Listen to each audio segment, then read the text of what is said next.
بسم اللہ الرحمن الرحیم۔ کھول کے دیکھ چشم دل، آتا ہے لطف کیا نماز میں، ہر طرف آتا ہے نظر نور خدا نماز میں۔ میرے دوستو، میرے برخوردارو، اٹھو، اٹھ کر نماز ادا کر لو۔ یہ وقت ہے اللہ کو راضی کرنے کا۔ تو اللہ کو کیسے راضی ہونا ہے کہ اس کے آگے گردنیں جھکانی پڑنی۔ دوسری بات، جب آپ اللہ کو راضی کر لیں تو پھر اللہ کے بندوں کو بھی راضی کرنا ہے، اخلاق اچھے کرنے ہیں۔ تو اخلاق کیسے اچھے ہونے ہیں؟ جب آپ اپنی زبان کو کنٹرول میں رکھیں گے، انشاءاللہ تعالی پھر اللہ بھی راضی اور اللہ کے بندے بھی راضی۔ تو یا باطنوں کا ورد بھی بعد میں، یا باطنوں، پھر لوگوں کی نظروں میں آپ کی عزت بھی ہوگی۔ آقا صلی اللہ علیہ وسلم کا فرمان علی شان ہے کہ صبح جب ہر آدمی اٹھتا ہے، ہر عورت مرد اٹھتا ہے، پورا جسم زبان کے، یہ زبان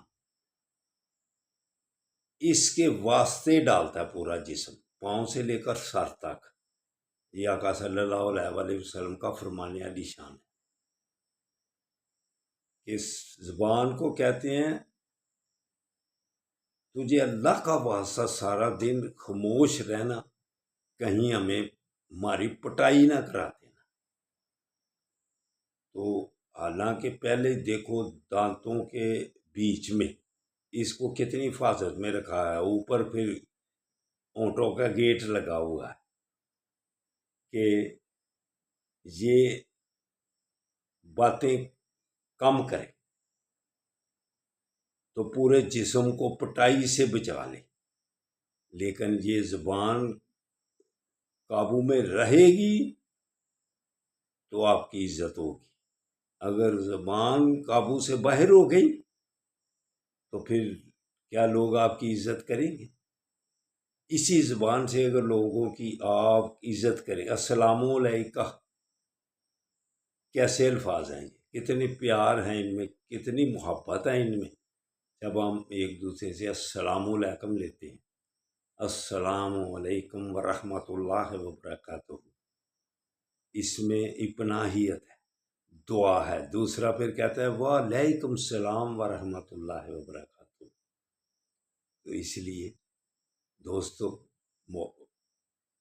میرے برخوردارو، اگر آپ نے اللہ اور اللہ کے حبیب کو اور عام اللہ کے بندوں کو بھی راضی کرنا ہے تو پھر گردنیں جھکانی پڑیں گی اور زبان قابو میں رکھنی پڑے گی۔ اٹھو، اٹھ کر نماز ادا کرو۔ اللہ حافظ، اللہ حافظ، اللہ حافظ، اللہ